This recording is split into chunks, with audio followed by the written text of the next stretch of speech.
Good afternoon. We'll go ahead and call this special meeting to order. We'll start with item number 2. If you could all join me in the Pledge of Allegiance.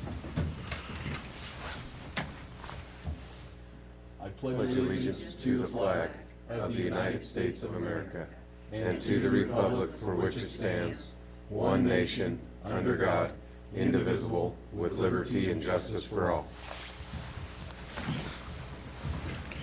Thank you. At this time, is there any public comment? Pam Moore for the record. I apologize because I forgot to tell you this at our last board meeting, but we have had a nuisance complaint filed. Our code requires that it be heard between February 1st and the 11th, so I'm going to set this during our regular meeting on February 6th. Okay, thank you, Pam. We'll move on to the verification of the posting of the agenda, please. Pam Moore for the record. The agenda was posted on January 7th between the hours 1 and 5 at all of the locations listed on the agenda in accordance with statutes. Thank you, Pam. Can I get approval of the agenda as revised? Chairman Ghetto, I move to approve the agenda as submitted. A second. Is this a revised agenda or a submitted agenda? Doesn't matter. Yes, it is a revised agenda. Could I get a modification?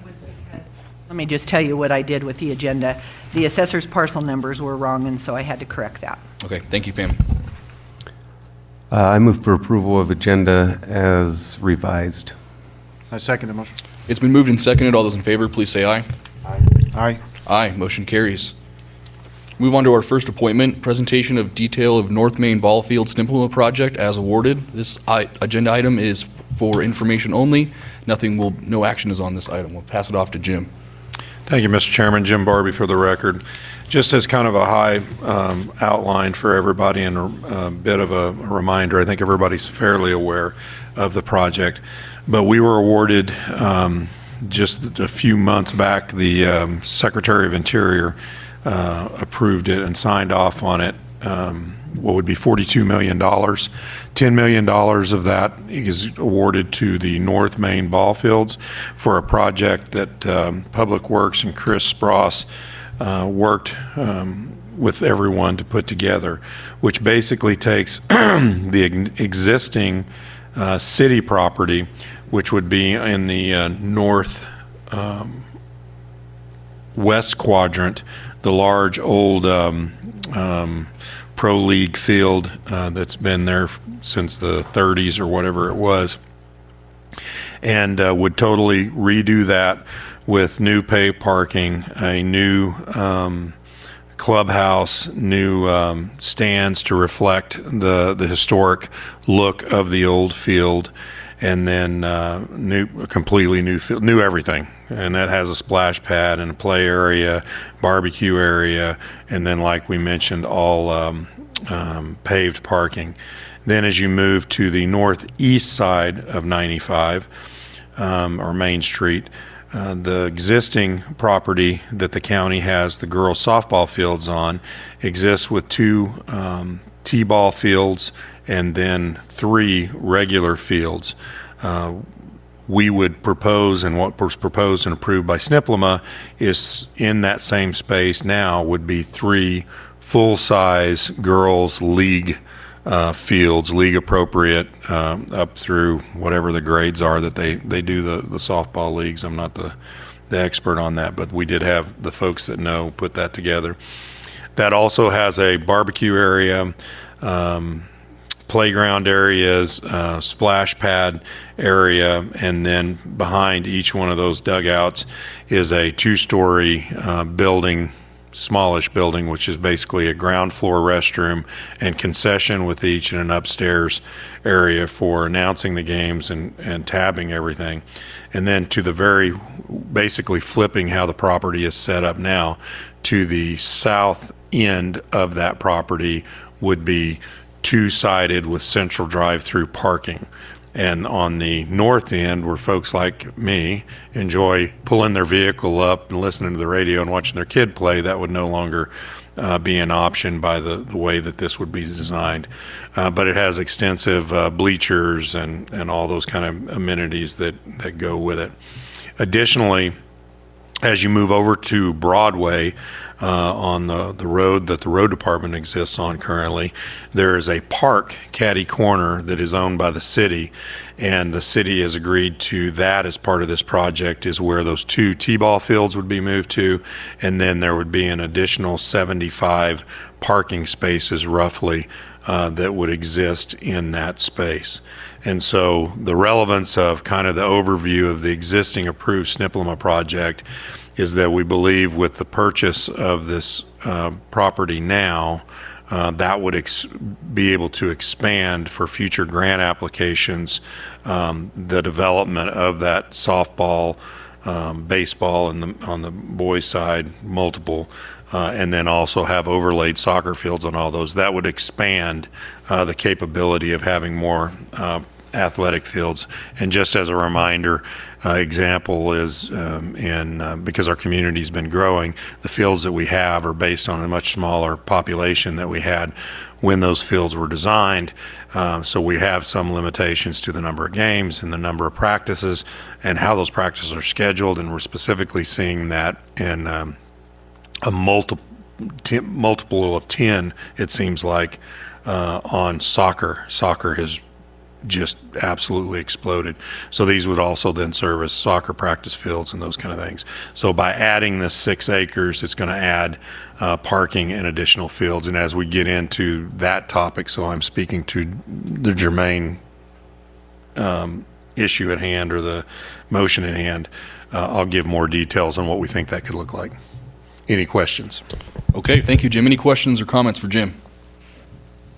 Okay, we'll move on to 6B, consideration and possible action approval of real estate purchase agreement in the amount of $700,000 for 6.01 acres of vacant land across 3 parcels identified as APN 001-051-13, APN 001-051-25, and APN 001-051-31. I'll pass it off to Jim again. Again, for the record, Jim Barbie. So what we're proposing here is the purchase of 6.1 acres.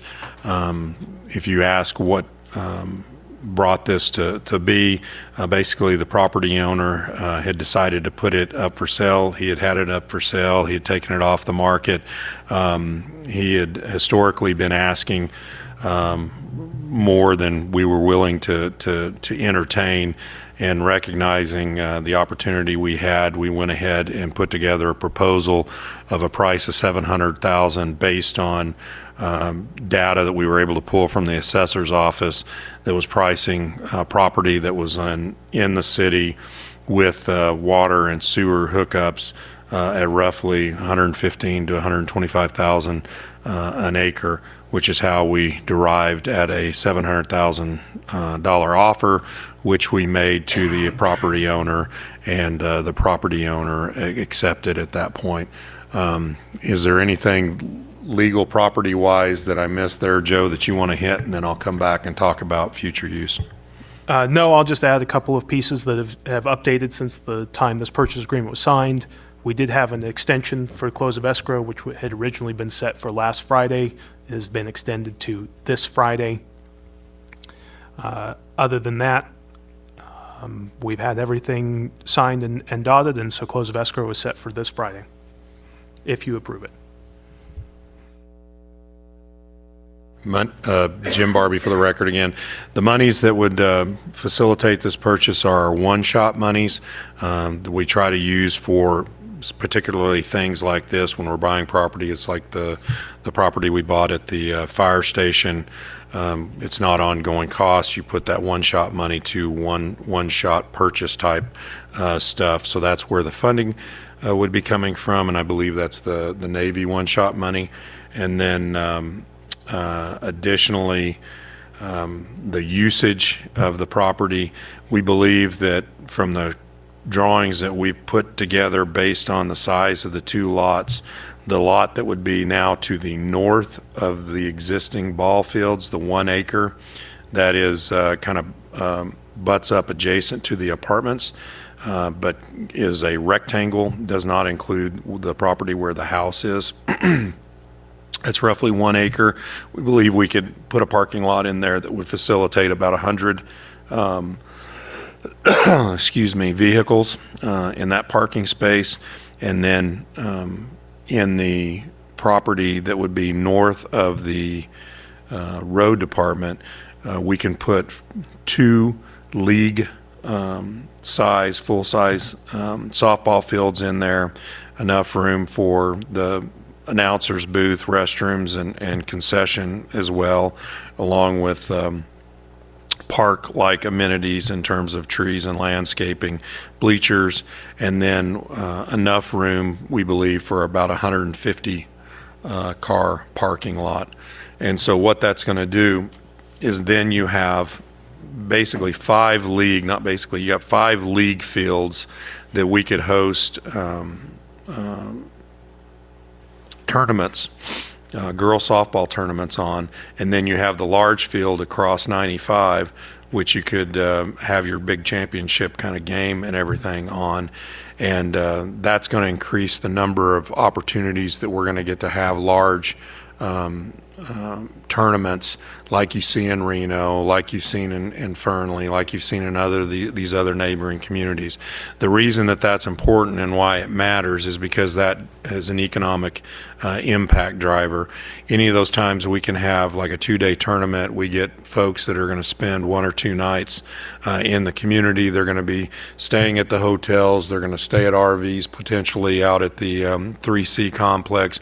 They're going to utilize the restaurants. They're going to utilize Walmart, shopping, and doing all those kind of things. So this is just another way that we can drive economic impact and economic development by bringing money outside the community into the community. The investment that we're utilizing with SNPLMA is an example of how we're bringing the money outside and putting it into the community, and then that money derives several times as it works its way through the community. Well, this will be then annual. If we're able to have one league tournament a year, that can have this size, potentially 500, 600, 700,000 in economic impact that would have. And as we add those up is the way that we've, as you've seen in the 3C, been able to go from starting out at roughly 2 million in economic impact and expanded that to 11, headed towards 15 million, and continuing to pursue that, like the wrestling tournaments, all those other things that we've been able to do. And ultimately with the SNPLMA, we may not be able to get to that in this first round, but we'll be able to come back. We're talking the kind of properties like you would see in Clark County and Washoe County that we're going to have here in our facilities. So we think it's a good price, and it's a much lower price from what the asking was. We think it's fair, though, based on what evaluations we've been able to do on acreage, and this will have a positive economic impact on the community for years to come moving forward, along with the positives of good sports and good places for our kids to hang out. If there's any question, I'm happy to take them. Thank you, Jim. Is there any public comment on this agenda item? Is there any questions or comments from board or staff? I just have one comment. I've always been a little bit concerned about our parking. It's always a juggernaut over there. So I think it's a good opportunity for us to gain that parking, organized parking over there for our, I'm actually surprised somebody hasn't gotten hurt over there. So I think it's a good opportunity for us to move forward with this. I pretty much have the same words. I've been involved with the softball park there for a long time, and we always wondered why the county didn't own part of that land. So it's definitely a positive impact for the softball community and the other communities that it will bring to have the larger fields and stuff. So it's definitely something that we need to get started with to help us build out that whole area. You guys both hit it right on the nail. Any other questions or comments from board or staff? Any public comment? Last chance. Okay, can I get a motion, please? Mr. Chairman, I'll make a motion to approve the real estate purchase agreement in the amount of $700,000 for 6.01 acres of vacant land across 3 parcels identified as APN number 001-051-13, parcel number 001-051-25, and parcel number 001-051-31. It's been moved and seconded. All those in favor, please say aye. Aye. Aye, motion carries. Item 7, public comment. Noting no public comment, we stand adjourned. Thank you, guys.